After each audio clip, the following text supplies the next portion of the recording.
The Tempest by William Shakespeare. Belief in witchcraft. In Shakespeare's time, belief in witchcraft and magic was common. The Elizabethans believed in witches and ghosts as much as they believed in their queen and in the supremacy of England. Shakespeare, being a great dramatist, was fully conscious of the fact that a dramatist cannot live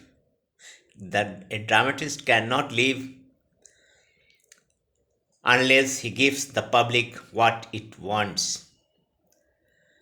Thus he fully exploited the supernatural and made a capital out of it in several of his plays. In many of his dramas, he has used this concept of supernatural. He has introduced the supernatural in Macbeth, Hamlet, A Midsummer Night's Dream, and The Tempest. The Tempest is a story of an enchanted island inhabited by Sycorax, a damned witch. She was a great sorceress. She enslaved the spirit of the air, fire, and the earth. Later on, it was captured by Prospero, a great magician. He too controlled all the spirits of air and fire and reigned supreme there. Calvin gives a nice description of the enchanted land. Isle is full of noises, sound, and sweet airs that give delight and hurt not. Prospero spreads the charm of his magic upon all his enemies and brings them under his control. But he does not want to hurt them by means of his magic. He tells his daughter about the shipwrecked brother. Not a hair perished. The supernatural in the tempest have been used to remove the wrongdoings on the part of human beings. There is a great difference in the use of supernatural in the Tempest and in all his other dramas. In other plays, the supernatural powers act on their own and independently. They are not subject to any potent human will. These supernatural sometimes meddle in human affairs and influence the human destiny. For example, in Macbeth, the supernatural powers are the very principle of evil and tempt man to crime and to his doom. In the Tempest, on the other hand, the supernatural powers are under the control of human will, as we find Ariel doing all the biddings of Prospero, who by means of his magic art controls and dictates Ariel. Ariel is the spirit of air, but he is equally at home in sea and fire. Prospero has command over spirits, the spirits of earth, of fire, and water. But these spirits are not directly employed by Prospero. He has rather delegated some of his powers to Ariel. The spirit of earth are employed, for example, to torture Calvin into submission. This is the main difference between the supernatural elements in the Tempest and in all his other plays. Ariel invites comparisons with Puck. Puck is a madcap spirit in A Midsummer Night's Dream. He dances at the beck and call of a fairy king, Oberon.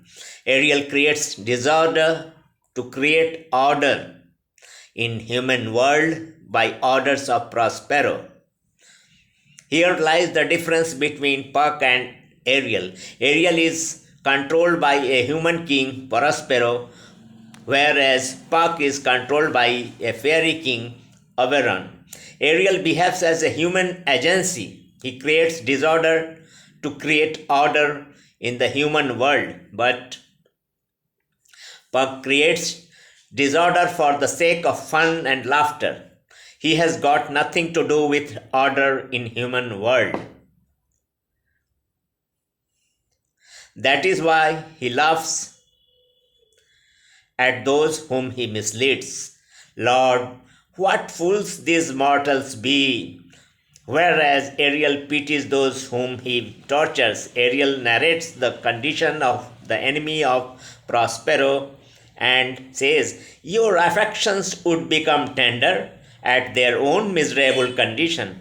Besides, he does not want to carry out the earthly and gross orders of Sycorax. That is why Prospero says, for thou wast a spirit too delicate to act her earthly and abhorred commands, refusing her grand hasts, she did confine thee into a cloven pine. This shows that Ariel is kinder and better than the most of the human beings. Gonzalo says about the spirits in the Tempest, their manners are more gentle kind than of our human generation. The supernatural elements are always introduced by Shakespeare to serve some dramatic purpose. In the structure of the play, the action of the play stands or falls with it. The supernatural machinery is the integral part of the Tempest. All that happens in the play is brought about by magic and the supernatural agency.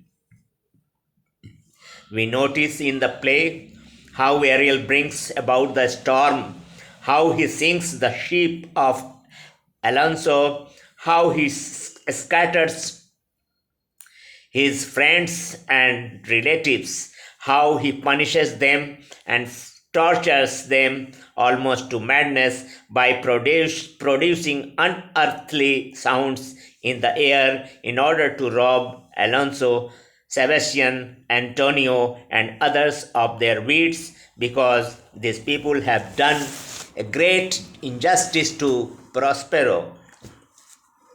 Ariel is used by Prospero also as an agent of reconciliation and unification of all human and non-human elements, so that at the end of the play there is forgiveness, restoration, peace, and bliss. It is the supernatural agency that brings together again all the people of Alonso by making them suffer liberty and feel repentant at heart. It is the supernatural agency that brings about the unison between Ferdinand and Miranda and helps the restoration of Miranda to her lost position as the Princess of Milan. It is, therefore, the supernatural agency alone that opens, moves, and concludes the motive and action of the play. In no other plays of Shakespeare we can have the supernatural playing such an important dramatic role as in the Tempest. The most significant feature of the supernatural in the Tempest is the strange combination of the supernatural and the natural. It has rightly been observed that in the Tempest, Shakespeare has given a local habitation and a name to the airy nothings. To put it in phraseology of the author of lyrical ballads, Shakespeare has put a flood of familiarity on the supernatural things in the light that never was on the sea or land. A fundamental task of the artist who uses the supernatural is to give reality to his story. Shakespeare does it nicely by removing its scene to a far off from busy town life. The scene is a desert island, impressing itself at first as uninhabitable. The scene of the action makes presence of the supernatural credible and convincing. The Tempest sounds to be a perfect realistic play. Shakespeare has been able to maintain the illusion of reality throughout the play. It is not a mean achievement, but Shakespeare does not relish the use of supernatural. That is why he wants to shake them off as soon as the work is done. I will break my staff, I will drown my book. Shakespeare appealed to the spectators for forgiveness. He considers the delight in supernatural as an unnatural delight on the part of a dramatist. Please like and share, and if you have not subscribed, please subscribe it now.